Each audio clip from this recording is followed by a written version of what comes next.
My name is Dale. And I'm Heather. And welcome back to another episode where today we are going to be answering a question that one of our listeners had answered on one of my stories on Facebook.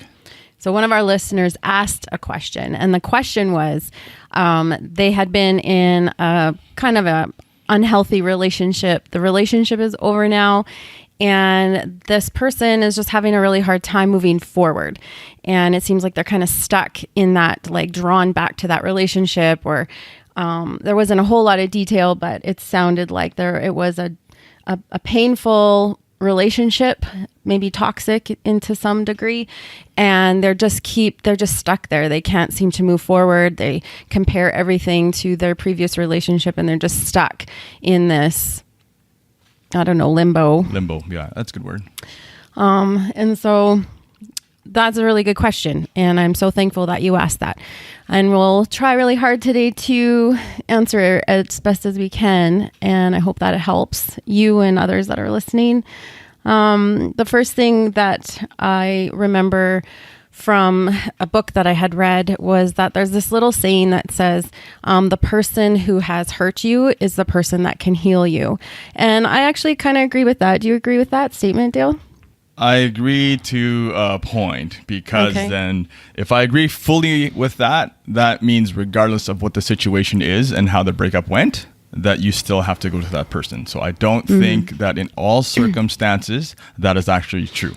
Okay. But I think so my opinion is, I think in my own experiences and some people that I've talked to over the years that have been in unhealthy relationships, that seemed to have been the case. It seemed to be that they kept being drawn back to that dysfunction. So like if it was an abusive relationship, I had a sweet friend that was in an abusive relationship. And so the abuse would happen, she would leave, and then he would sweet talk her and say all the beautiful things that her heart wanted to hear. And so then she would fall back into a relationship with him, and it would be beautiful for like 10 days, sometimes a month, sometimes longer. And then all of a sudden they would be back into that dysfunction again, and he would hurt her, abuse her, and then she would leave, and then he would send her flowers, and the cycle would just keep repeating itself. Right. And so when I was talking with her, she was really drawn back to him, because I was like, well, why? Like, it just doesn't make sense to me that if someone's abusing me,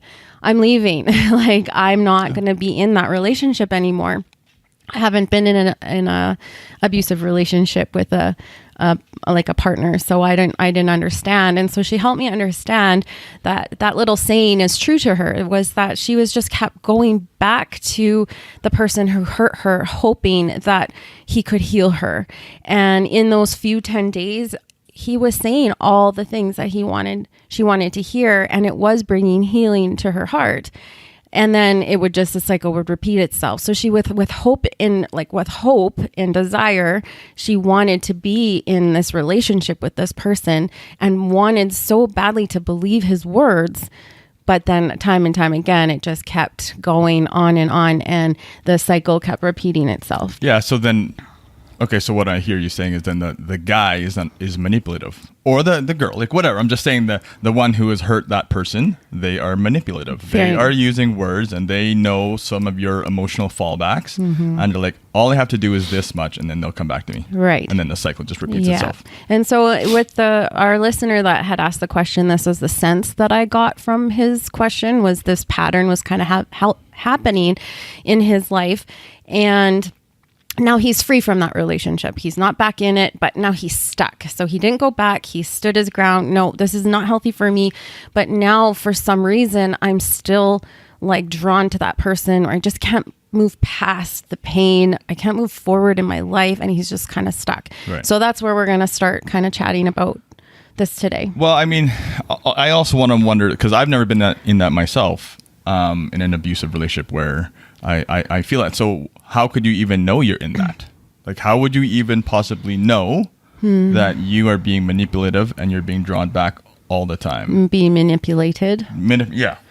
Yeah. I guess it just takes some self-awareness, people in your life pointing it out to you. I guess your happiness and your joy probably is less. Your quality of life is less. You feel controlled. I mean, we talk about this topic a lot on our podcast. Yeah, some of the external signs. The external signs. People that love you are saying, "Man, you're different," or "You've changed," Right. Or you're more withdrawn and you're not out with your friends as often because there is a controlling aspect to the relationship. All right. So what are some of the few things, like in your opinion, what is the number one thing that you should do to get over that? Okay, so I think this might help somebody. So my sweet friend that I was talking about earlier, this is kind of the piece that I'm drawing from. The first thing she did was that she surrounded herself with people that could support her. And so like when she had weak moments, because in the night when you're in your thoughts and you're lonely, in those moments you kind of feel vulnerable and alone. And she would in those moments call him or ask him if he would come over, text him and things. And so and we had to break a pattern. And so she would call me, or she would call, like she had other friends that she would call. So she really without like knowing the steps, she just started doing what she needed to do to get free. And so just surrounding herself with people that loved her and cared about her. And people you trust. Yeah. And so she was transparent to a couple people, not to everybody. She shouldn't talk about this to everybody, but there are a number of people in her life that she told what was going on. And so then we could go beside her and help her in those weak moments. Don't text him, text us, and we're going to talk you through this. Sure. Oh, call me anytime. And we're going to I'm going to give you a pep talk to get you through the next day. And so. Can I stop you there though? Yeah. There's something that a lot of people do that I find is they end up going around telling everybody their problems, looking for somebody who sort of falls in line and gives us the exact same advice that they want to hear versus what they should hear. Yes. So I would suggest don't talk to everybody. No. I would talk to successful relationships, people who are married for a long time, people who have a track record of being able to get through this stuff. Because if you're just going to go ask someone who just broke up with their girlfriend, chances are they're probably going to give you some pretty piss poor answers and some advice. And if you follow them, you're going to fall back right into the same trap. Yeah. So be careful who you talk to. Selective. Yeah. And then another thing she did was she went to a counselor because there's a lot of psychological stuff that happens when you're in an abusive relationship, especially if you actually really didn't know that you were for so long.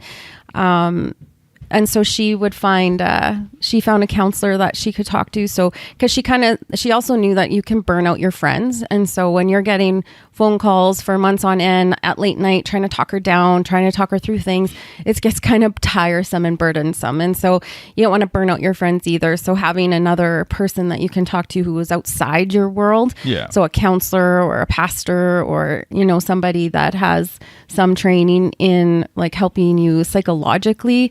I think that is also another step that is helpful. For sure. Yeah, no, it's good. It's a good step. So one is surround yourself with people who care about you and are going to help you, counseling. And then I think setting goals for your future. And I think that's the part that helps you get unstuck. So if you start thinking about you have to start thinking about yourself, because for so long you're in this negative cycle. And now it's like, okay, we need to start a new positive cycle in my life. And so that is doing positive things that are for you. So setting some goals, maybe you have financial goals. Maybe you have a vacation you are wanting to save for. Maybe you want to start reading more and filling your mind with more positive and growth, kind of more positive actions.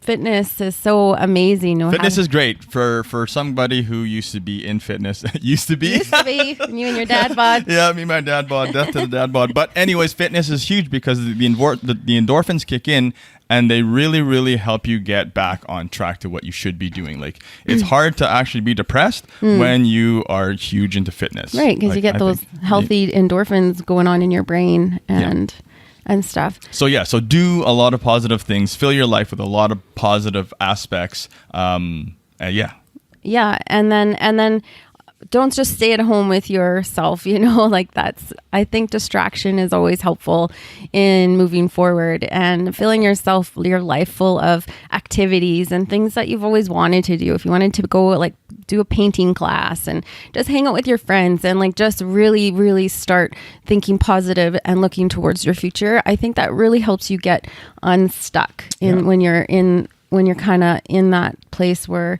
and also I think the ultimate thing is that person who's hurt you that you're trying to break free from, they may never apologize. You may never get, I'm sorry. You may never get closure because you probably really just need to remove yourself from their life entirely. That would be the first thing, is just remove yourself entirely from their life. And you may never get that sorry, or you may never get an explanation as to why they treated you that way or whatnot. And so you don't need them to say sorry to forgive them, but you need to forgive for yourself. And I think that's the clinker in the whole thing, is you can, do all those positive things for yourself. And at the end of the day, when you're ready and you're like, you know what, I think I really just need this behind me, is to forgive. Forgiveness is incredibly powerful, and you don't have to say it to them. You could write them a letter, maybe, if you wanted to, but you also don't want to open doors that should be closed. But just in your heart and to yourself, and just, you could write it out yourself, write a letter and just of forgiveness. Forgive them for the way that they treated you, and you do it because you need to be free. And forgiveness, there is so much freedom in forgiveness. Yeah, and there's one aspect of forgiveness that I think people are always hung up on, and they think that if I forgive them, that means it's okay. Right. You're not saying that what you did to me is okay. Mm-hmm. I'm just severing the emotional ties to it. Like, I'm just releasing both of us from this, and I don't, because if you hold on to your forgiveness, and if you hold it on and you never ever end up forgiving that person, nothing but resentment grows in your heart. You grow bitter.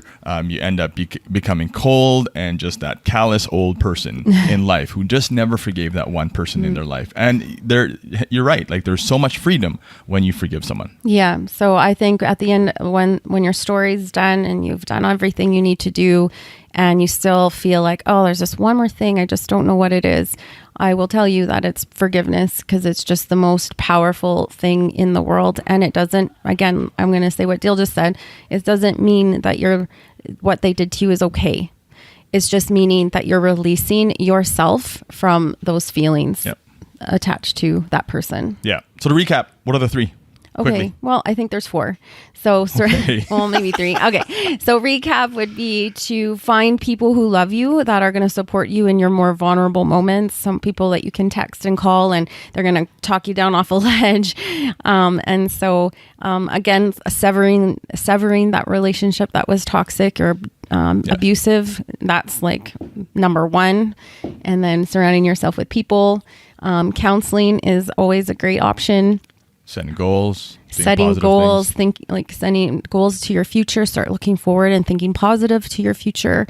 And then, okay, there's 6 things. And then forgiving. Forgiveness would be the 6th.